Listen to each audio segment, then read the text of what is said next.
नमस्कार। भारत और समकालीन विश्व भाग 1 या कक्षा 9 के इतिहास विषय की पाठ्यपुस्तक है। इस पाठ्यपुस्तक में 3 खंड निर्धारित हैं, जिसमें से खंड 1 है घटनाएं और प्रक्रियाएं। घटनाएं और प्रक्रियाएं के अंतर्गत 3 चैप्टर आते हैं। पहला अध्याय है फ्रांसीसी क्रांति, दूसरा है यूरोप में समाजवाद और रूसी क्रांति, और तीसरा है नाज़ीवाद और हिटलर का उदय। इसके अलावे खंड 2 और खंड 3 जीविका, अर्थव्यवस्था एवं समाज, और खंड 3 है रोजाना की जिंदगी, संस्कृति और राजनीति। इससे पहले के कक्षाओं में प्राचीन भारत, मध्यकालीन भारत और आधुनिक भारत के विषय में हम पढ़े हैं। अब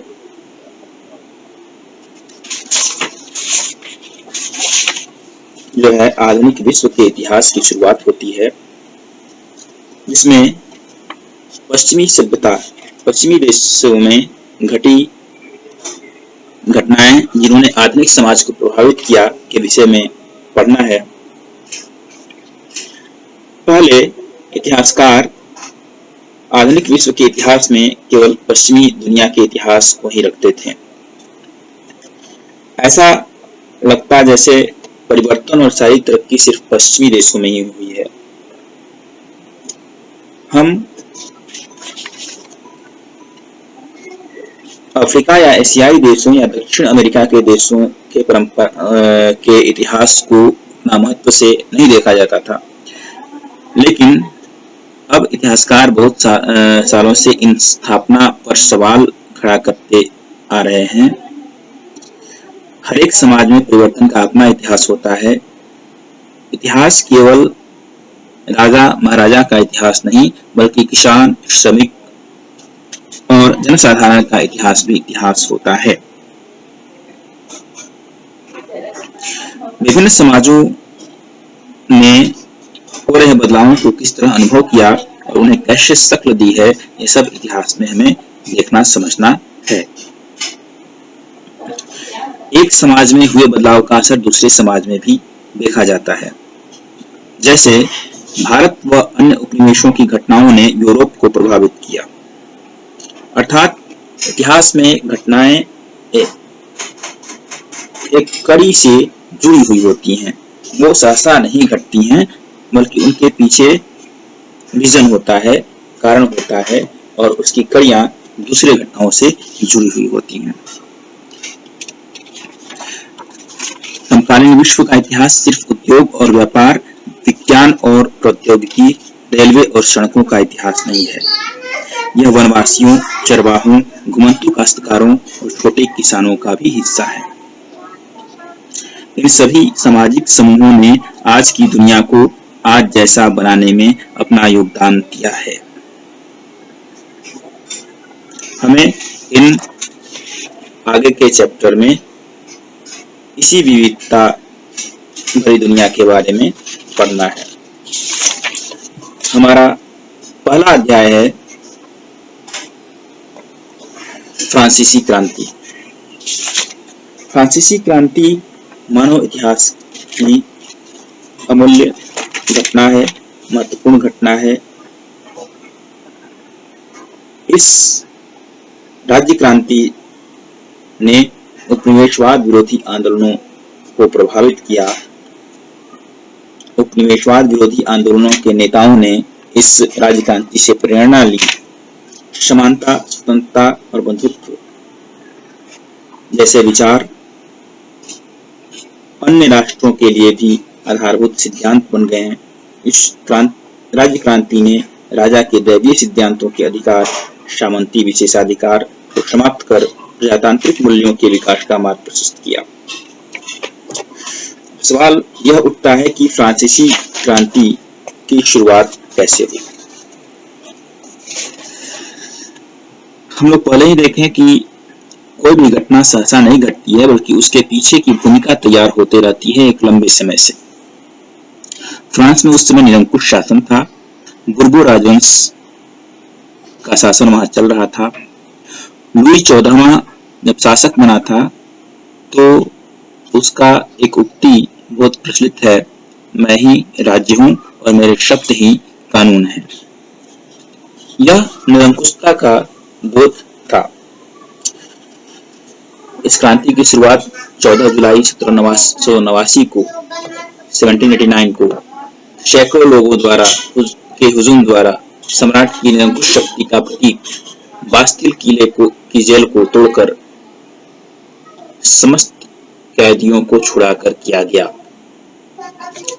स्टॉर्मिंग ऑफ बास्टिल, ये बास्टिल का किला जो है उस समय के किसी फोटोग्राफर ने इसको रेखांकित किया है, छायांकन किया है इसे, और यहाँ देख रहे हैं कि कैसे जनता जो है इस किले को तोड़ने पर आमदा है और अंततः इस किले को तोड़ भी देती है।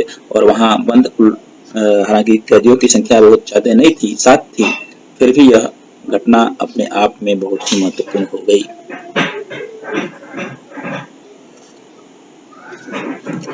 हथियारों पर कब्जे की इस लड़ाई में बास्टिल का कमांडर जो है मारा गया, किले को ढा दिया गया और अवशेषों को बाजार में उन लोगों को बेच दिया गया जो इस ध्वंस को बतौर स्मृति चिन्ह संजोना चाहते थे। इस घटना के बाद कई दिनों तक पेरिस और देहाती क्षेत्रों में भी संघर्ष होते रहे। इस संघर्ष की परिणति 21 जनवरी 1793 को वहां के सम्राट लुई 16वें को प्लस डी ला कॉन्कॉर्ड में सार्वजनिक रूप से फांसी के रूप में हुई। क्या कारण था कि वहां के लोगों ने फ्रांसीसी क्रांति कर वर्षों से चली आ रही निरंकुश सत्ता को चुनौती दी और उसे समाप्त किया? इसके पीछे की भी भूमिका है, और उससे पहले हम 18वीं सदी में के उत्तरार्ध में फ्रांस का समाज कैसा था इस विषय में पढ़ेंगे।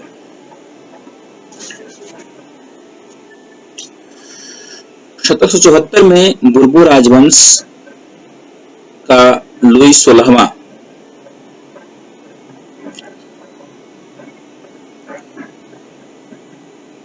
फ्रांस की गद्दी पर बैठा।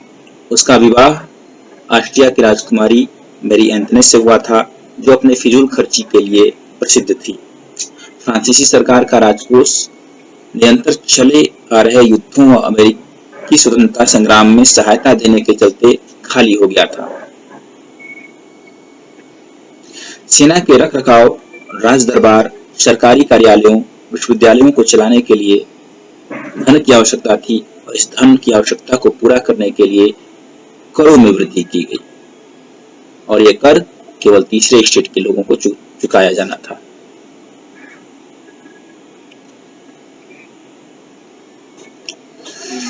अब उस समय हुआ क्या? इन सब के अलावा वर्साय के विशाल महल का शाही शानो शौकत में भी बहुत खर्च होता था। वहां के शीश महल को लुई 14वें ने बनाया था और उसको राजधानी बनाया था। ये चार्ट में स्टेट को दर्शाया गया है। ये स्टेट क्या होते थे? ये स्टेट वहां के सत्ता और सामाजिक हैसियत को अभिव्यक्त करने वाली श्रेणी है। उस समय का समाज सामंतवादी समाज था। सामंतवादी समाज में सामंत जो है शोषक थे और किसान और कारीगर शोषित थे।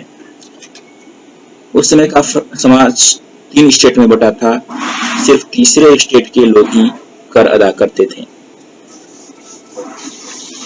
तीसरे स्टेट के लोगों को पहले स्टेट के पादरी वर्ग को भी कर देना पड़ता था। ये एक प्रकार से धार्मिक कर था, जो कृषि उपज का 10वां हिस्सा हुआ करता था, अर्थात खेती के कुल उपज का 10वां हिस्सा, जो धार्मिक कर के रूप में जाना जाता था। ये रहा टाइड, जो कि धार्मिक कर था। इसके अलावा उन्हें सामंती कर भी, किसानों को कुलीन वर्ग को सामंती कर भी देना पड़ता था। किसानों को अपने स्वामी के यहाँ बंधुआ मजदूरी भी करनी पड़ती थी। इसके अलावा उन्हें सरकार को टाइल जैसे प्रत्यक्ष कर और नमक, तंबाकू जैसे दैनिक उपयोग की वस्तुओं पर अप्रत्यक्ष कर भी देना पड़ता था। करों के इस बोझ से पहले से ही फ्रांसीसी जनता दबी हुई थी। उसके बाद नया कर लगाया जाना उन्हें बहुत ही दुर्लभ लगा। चार्ट में दिखाया गया है प्रथम स्टेट, द्वितीय स्टेट और तृतीय स्टेट। प्रथम स्टेट में पादरी वर्ग है, द्वितीय स्टेट में कुलीन वर्ग है, तीसरे स्टेट में बड़े व्यवसायी, व्यापारी, अदालती कर्मचारी, वकील इत्यादि हैं। किसान और कारीगर भी हैं और छोटे किसान, भूमिहीन, मजदूर और नौकर भी हैं। इस तरह से हम देखते हैं कि तृतीय स्टेट में अमीर और गरीब दोनों तरह के लोग हैं। ये अमीर लोग कैसे हैं? फ्रांस भी उस समय उपनिवेशवाद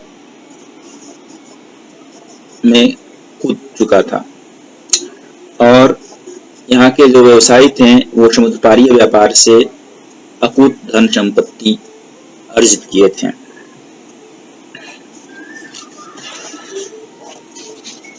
इसके साथ ही साथ हम यह देखते हैं कि पूरी आबादी में लगभग 90% किसान थे, जबकि 60% जमीन पर कुलीनों, चर्च और तीसरे स्टेट के अमीर वर्ग का ही कब्जा था।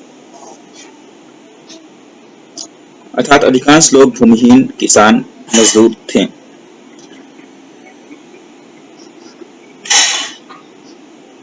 इसमें से पहले दोनों स्टेट के यानी कि प्रथम स्टेट और द्वितीय स्टेट के लोगों को कुछ अधिकार जन्म से ही प्राप्त है। जैसे सबसे महत्वपूर्ण विशेषाधिकार था राज्य को दिए जाने वाले करों में छूट। ये जो टाइल था, इस टाइल में उन्हें छूट प्राप्त थी, इस कर को देने से छूट प्राप्त थी उन्हें।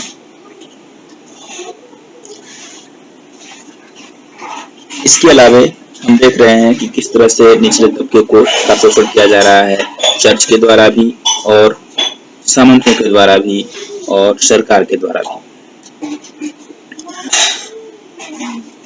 इस तरह से राज्य के वित्तीय कामकाज का सारा बोझ करों के माध्यम से तीसरा स्टेट ही वहन करता था। इससे पहले फ्रांस की राज्य क्रांति में फ्रांस उस समय की सरकार के सामने कर्ज का जो संकट था उसको भी समझना होगा। फ्रांसीसी सरकार पहले से 2 अरब लिब्रे के कर्ज में डूबी हुई थी। लिब्रे वहां का तत्कालीन मुद्रा था। तत्पश्चात अमेरिकी स्वतंत्रता संग्राम में सहायता देने के कारण फ्रांसीसी सरकार पर 10 अरब लिब्रे का और कर्ज जुड़ गया। जो कर्ज देने वाले थे उस पर 10% की ब्याज की मांग कर रहे थे। उन सबको पूरा करने के लिए यह फैसला लिया गया कि अब जो है और कर बढ़ाना पड़ेगा और उस कर को केवल तीसरे स्टेट के द्वारा चुकाया जाना था।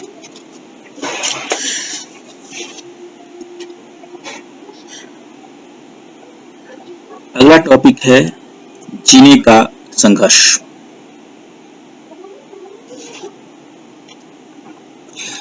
जीने का संघर्ष क्या है? किसान खेती कर रहा है, खेती करने के बाद उसे अपने उपज का 10वां हिस्सा चर्च को देना पड़ रहा है। उसके अलावा सामंतों को सामंती कर देना पड़ता था। सामंती कर के अलावा उन्हें धन भी देना पड़ता था और सामंत द्वारा सौंपे गए काम को भी पूरा करना पड़ता था, अर्थात बंधुआ मजदूरी करनी पड़ती थी। साथ ही साथ जनसंख्या भी दिनों दिन बढ़ते जा रही थी, जिससे अनाज की मांग अनाज के उत्पादन की तुलना में काफी अधिक बढ़ गया था। पाव रोटी जो कि उस समय वहां के लोगों का मुख्य खाद्य था, उसकी कीमतों में बेतहाशा वृद्धि हुई, जिससे मजदूरों के सामने खाने का संकट पैदा हो रहा था। मजदूरों की मजदूरी भी कारखाना के मालिक तय करते थे, यानी कि उन्हें अपर्याप्त मजदूरी दी जाती थी। इससे अमीर गरीब का खाई समाज में और चौड़ा होते जा रहा था। प्राकृतिक आपदा के वक्त जैसे सूखे या ओले के प्रकोप से स्थिति और भी बदतर हो जाती थी, लेकिन सरकार के द्वारा तब भी कोई सहायता या करों में राहत नहीं दी जाती थी। इस तरह से हम देख रहे हैं कि मजदूर वर्ग हो या किसान हो, सबके सामने जीविका संकट आम हो गया था। इसी समय वहां एक ऐसे तबके का भी उदय हुआ जो आगे एक महान क्रांति का सूत्रधार होने वाली थी।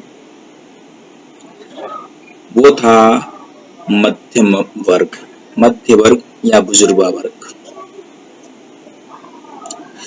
सामुद्रिक व्यापार से जो लाभ प्राप्त हुआ उससे और साथ ही साथ अन्य विचारों से, दार्शनिकों के विचारों से एक वर्ग प्रभावित था। यह शिक्षित भी था और समुद्र पारीय व्यापार से धन भी एकत्रित कर लिया था। इस तरह से फ्रांसीसी समाज में एक मध्यम वर्ग का उदय हो चुका था। पूर्व में कर वृद्धि और अकाल के समय किसान व कामगार विद्रोह कर चुके थे, लेकिन जब किसान या कामगार विद्रोह करते थे तो उस विद्रोह के बाद के वातावरण को एक व्यवस्था प्रदान करने की क्षमता उनमें नहीं थी। क्रांति के बाद सामाजिक व राजनीतिक व्यवस्था कैसी हो, इसका कोई कार्यक्रम उनके पास नहीं होता था। फिर वो अपने पुराने ढर्रे वाले काम में लग जाते थे। ऐसे सामाजिक बदलाव नहीं हो सकता था। इस काम का जिम्मा तीसरे स्टेट का मध्य वर्ग, जो कि नए विचारों के संपर्क में आकर तर्कशील व शिक्षित हो गया था और समुद्र पारीय व्यापार से पूंजी एकत्र कर चुका था, ने उठाया।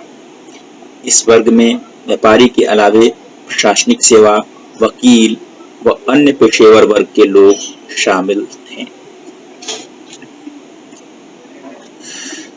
इसमें जन्म से अधिकार जो मिले हुए थे उस पर प्रश्न चिन्ह उठाया। इनका कहना था कि व्यक्ति योग्यता से पहचाना जाना चाहिए, न कि जन्म से। इन पर जॉन लॉक, रूसो, वॉल्टेयर और मॉन्टेस्क्यू जैसे राजनीतिक विचारकों और दार्शनिकों के विचारों का प्रभाव पड़ा था, जिससे ये स्वतंत्रता, समानता और बंधुत्व पर आधारित समाज की परिकल्पना करने लगे थे। इनका मानना था कि व्यक्ति के सामाजिक हैसियत का आधार जन्म नहीं अपितु योग्यता है। लॉक ने टू ट्रीटिस ऑफ गवर्नमेंट, जो कि 1689 में प्रकाशित हुई थी, में राजा के दैवीय और निरंकुश अधिकारों के सिद्धांत का खंडन किया था। रूसो की पुस्तक का नाम है सोशल कॉन्ट्रैक्ट। इसमें वह इस विचार को और आगे बढ़ाता है कि जनता और उसके प्रतिनिधियों के बीच एक सामाजिक अनुबंध पर आधारित सरकार का प्रस्ताव रखा गया था। तो प्रजातांत्रिक व्यवस्था का पोषक था और प्रजातांत्रिक व्यवस्था का समर्थन किया अपने सोशल कॉन्ट्रैक्ट में। सामाजिक अनुबंध, वह प्रजातांत्रिक शासन पद्धति का समर्थक था। मॉन्टेस्क्यू ने द स्पिरिट ऑफ लॉज, जो कि 1748 में प्रकाशित हुई थी, सरकार के अंदर विधायिका, कार्यपालिका और न्यायपालिका के बीच सत्ता विभाजन की बात कही।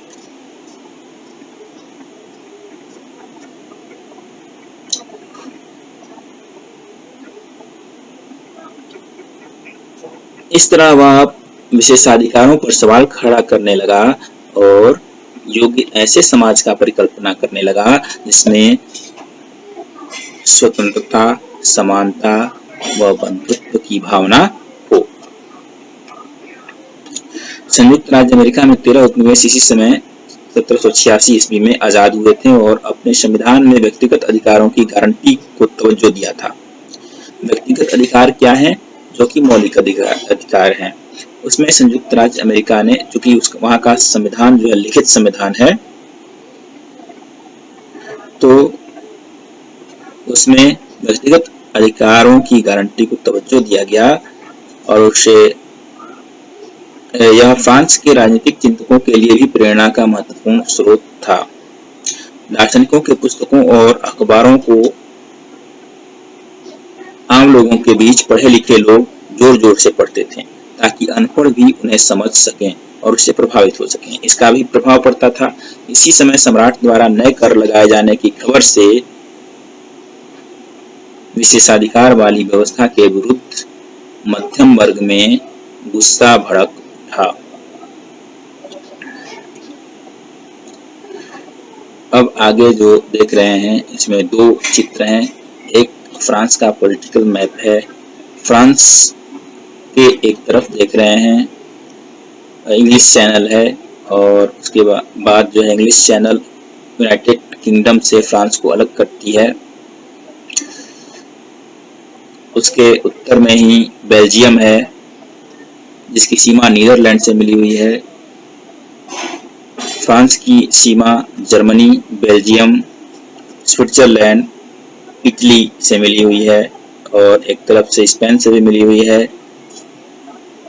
इंग्लिश चैनल से यूनाइटेड किंगडम या ब्रिटेन अलग होता है।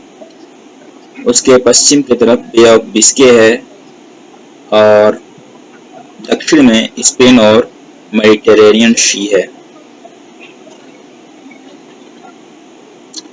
ये रहा फ्रांस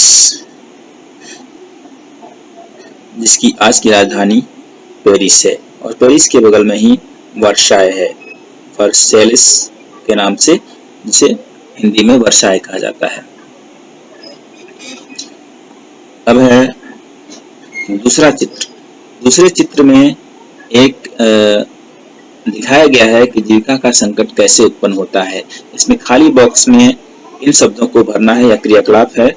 खाद्य दंगे, अन्नाभाव, मृतकों की संख्या में वृद्धि, खाद्य पदार्थों की बढ़ती कीमत और कमजोर शरीर। खराब फसल। खराब फसल होने से क्या होगा, इसमें से उपयुक्त शब्दों को चयन करके इसमें डालना है। फिर उससे जुड़ी हुई चीज आगे जाएगी और उसका परिणाम अब गरीब गुरबा पाव रोटी नहीं खा पाएंगे। फिर इसके लिए दो बॉक्स बने हैं। फिर महामारी का बॉक्स बना है और फिर जो है एक बॉक्स बनकर नीचे जीविका संकट उत्पन्न करता है। तो इसे आप अपने स्तर से बनाने का प्रयत्न कीजिएगा। अब है फ्रांस की क्रांति की शुरुआत किन परिस्थितियों में हुई। जितना हम आज पढ़े उसी में से एक सवाल उत्पन्न हो सकता है कि फ्रांस की क्रांति की शुरुआत के वक्त फ्रांस की परिस्थितियां कैसी थी। सामाजिक परिस्थिति हो या आर्थिक परिस्थिति हो, राजनीतिक परिस्थिति हो।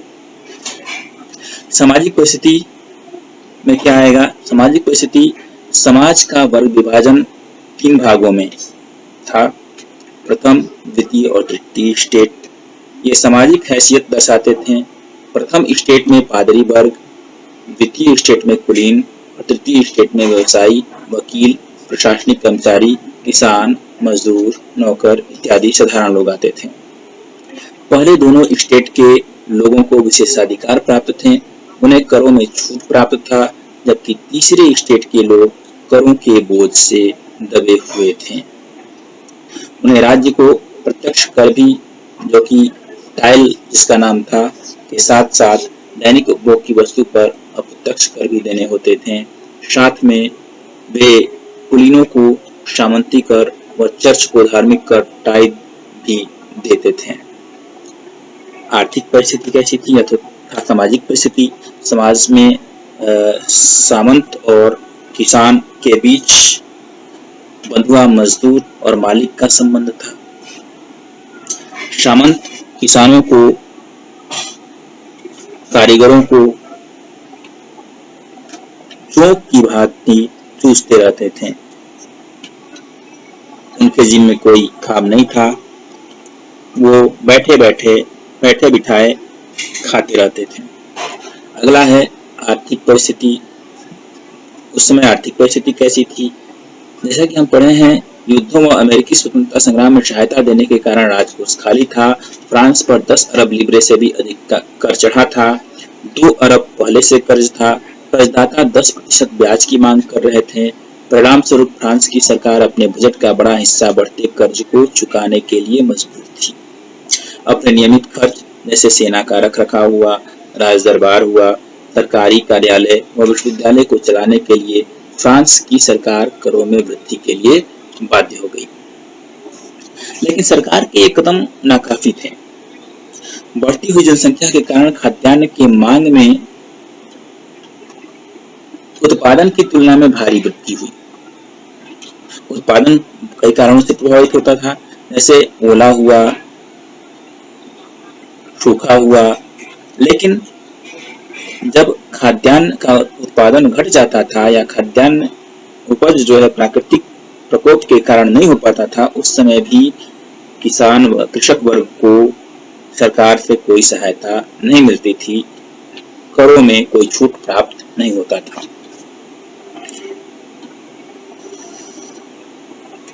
उस समय वहां का मुख्य खाद्य पदार्थ जो है पाव रोटी था। उसके दाम में भी वृद्धि हुई, जिससे कि स्थिति भयावह होने लगी। अधिकांश लोग पाव रोटी खाकर अपना जीवन जीते थे, या कह सकते हैं कि वहां के भोजन में पाव रोटी मुख्य स्थान रखता था। कामगारों को अपर्याप्त मजदूरी से अमीर गरीब की खाई चौड़ी होते जा रही थी। सूखे और ओले से पैदावार गिर जाती थी, किंतु इन सब परिस्थिति के बावजूद किसानों व कामगारों को कोई मदद नहीं मिलती थी। फलतः जीविका संकट की स्थिति आम हो गई थी। अब उस समय के समाज पर दार्शनिकों का कैसा प्रभाव था? फ्रांस में नया मध्यम वर्ग का उदय हो चुका था, जिस पर कि लॉक, रूसो, वोल्टेयर और मॉन्टेस्क्यू के नवीन मानवतावादी विचार की अमिट छाप पड़ी थी। यह अपने अधिकारों के प्रति अन्य तबकों को भी जागरूक किए। इन दार्शनिकों के द्वारा राजा के निरंकुश दैवीय अधिकारों का खंडन किया गया, जिससे नई सामाजिक चेतना का विकास हुआ। अब लोग समझ गए कि राजा के पास कोई दैवीय सत्ता, दैवीय अधिकार नहीं होती है। राजनीतिक कारण क्या था?